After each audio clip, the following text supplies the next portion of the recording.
Hi welcome to Mamata Kannada cooking channel. ಇವತ್ತಿನ video ಬಂದು ದೋಸೆ ಸಂಪಣವನ್ನು ಯಾವ ರೀತಿ ತಯಾರು ಮಾಡೋದು. ಮೊದಲನೇದಾಗಿ ನಾನು 3 ಪಾವ್ ಅಕ್ಕಿಯನ್ನು ತೊಗೊಂಡಿದ್ದೀನಿ, ಅಂದರೆ ಡಿಪಾವ್ ಅಕ್ಕಿ, ಅದೇ ಸರ್ಕಾರದಿಂದ ಕೊಡ್ತಾರಲ್ಲ ಅದು ದಪ್ಪ ಅಕ್ಕಿಯನ್ನು ನಾನು ಯೂಸ್ ಮಾಡಿದ್ದೀನಿ 3 ಪಾವು. ಮತ್ತು ಕಡಲೆಬೇಳೆ, ಉದ್ದಿನಕಾಳು, ಹೆಸರುಬೇಳೆ, ನಿಮ್ಮ ಈ ಥರ ಕಾಳನ್ನು ನೀವು ಹಾಕ್ಕೋಬೇಕು. ನಾನು 1 ಪಾವನ್ನು ಹಾಕ್ಕೊಂಡಿದ್ದೀನಿ, 3ರಿಂದ ಸೇರಿಸಿ. ಸ್ವಲ್ಪ ಅದ್ರ ಮೇಲೆ ಹೆಚ್ಚಾಗಿ ಹಾಕ್ಕೋಬೇಕು ಅಂದರೆ ಉದ್ದಿನ ಕಾಳನ್ನು ನೀವು ಹಾಕ್ಕೋಬೋದು.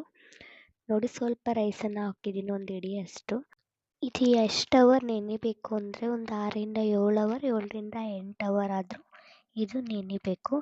ನೋಡಿ, ಈ ಥರ ಸಾಫ್ಟಾಗಿ ರುಬ್ಕೋಬೇಕು. ಚೆನ್ನಾಗಿ ಬರುತ್ತೆ ಸಂಪಳ ಚೆನ್ನಾಗಿ ನೆನೆ ಹಾಕಿದ್ರೆ. ನೀವು ಬೇಗ ರುಬ್ಬಿ ದೋಸೆ ಆಗಬೇಕು ಅಂದರೆ ಇದು ಆಗಲ್ಲ. ಇದು ಹುಳಿ ಬರಬೇಕು. ನೈಟ್ ಹಾಕಿದ್ರೆ ಮಾರ್ನಿಂಗ್ ರುಬ್ಬಬೇಕು, ಆಗ ನೈಟ್ಗೆ ಇದು ಆಗುತ್ತೆ. ಹುಳಿ ಬಂದು ನೈಟ್ ಟೈಮ್ ನೀವು ದೋಸೆ ಮಾಡ್ಕೊಂಡು ತಿನ್ಬೋದು. ಬೆಳಗ್ಗೆ ಟೈಮ್ ಒಂದು 12 ಗಂಟೆ 2 ಗಂಟೆ ಹಂಗೆ ನೆನೆ ಹಾಕಿದ್ರೆ ನೀವು ನೈಟ್ ಒಂದು 9 ಗಂಟೆ 8 ಗಂಟೆ ಹಿಂಗೆ ರುಬ್ಬಿದ್ರೆ ಇದು ಮಾರ್ನಿಂಗ್ ತಿಂಡಿಗೆ ಹುಳಿ ಬಂದು ಪರ್ಫೆಕ್ಟಾಗಿ ಆಗುತ್ತೆ. ನೀವು ಬೇಕಾದ್ರೆ ಇದಕ್ಕೆ ಅವಲಕ್ಕಿಯನ್ನು ಆ್ಯಡ್ ಮಾಡ್ಕೋಬೋದು. ನಾನು ಸ್ಕಿಪ್ ಮಾಡಿದ್ದೀನಿ, ಇದ್ದರೆ ಹಾಕಿ, ಇಲ್ಲದಿದ್ದರೆ ಹಾಗೆ ಮಾಡಿದ್ರು. ಈ ಸಂಪಣಕ್ಕೆ ನೀವು 1 ಚಿಟಿಕೆ ಸೋಡಾ, ರುಚಿಗೆ ತಕ್ಕಷ್ಟು ಉಪ್ಪು, ನೈಟೇ ರುಬ್ಬಿದ್ರೆ ನೀವು ಯಾವಾಗ ರುಬ್ತೀರ ಆಗಲೇ ಆ್ಯಡ್ ಮಾಡಿ ತಿರುಗಿಸಿ ಮಡಗಿ ಚೆನ್ನಾಗಿ ಹುಳಿ ಬರುತ್ತೆ. ಮಾರ್ನಿಂಗ್ ಸ್ಟವ್ ಹಚ್ಚಿ ನಾನು ಪ್ಯಾನನ್ನು ಇಡ್ತೀನಿ. ಎದ್ದೇಳೋಷ್ಟರಲ್ಲಿ ಎಲ್ಲ ಹುಳಿ ಬಂದು ಉಬ್ಬಂದು ಸುರಿದೋಗಿತ್ತು. ಸೊ ಅದನ್ನು ನಾನು ವೀಡಿಯೋ ಮಾಡೋದಕ್ಕಾಗಿಲ್ಲ, ಸಾರಿ.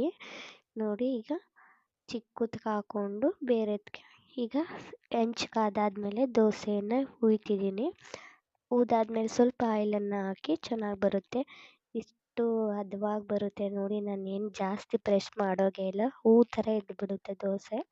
ತುಂಬ ಟೇಸ್ಟಿಯಾಗಿ ಇರುತ್ತೆ. ಇದು ರೆಡಿ ಆಯಿತು. ಇದಕ್ಕೆ ನಾನು ಚಟ್ನಿ ಮತ್ತು ತರಕಾರಿ ಸಾಗುವನ್ನು ಮಾಡ್ಕೊಂಡಿದ್ದೀನಿ. ಆದಷ್ಟು ತರಕಾರಿ ಸಾಗು ಮಾಡಿರೋಂಥ ವೀಡಿಯೋನ ಅಪ್ಲೋಡ್ ಮಾಡ್ತೀನಿ. ನನ್ನ ವೀಡಿಯೋ ಏನಾದರೂ ನಿಮಗೆ ಇಷ್ಟ ಆದರೆ ಪ್ಲೀಸ್ ಸಬ್ಸ್ಕ್ರೈಬ್ ಮಾಡ್ಕೊಳ್ಳಿ, ಸಪೋರ್ಟ್ ಮಾಡಿ.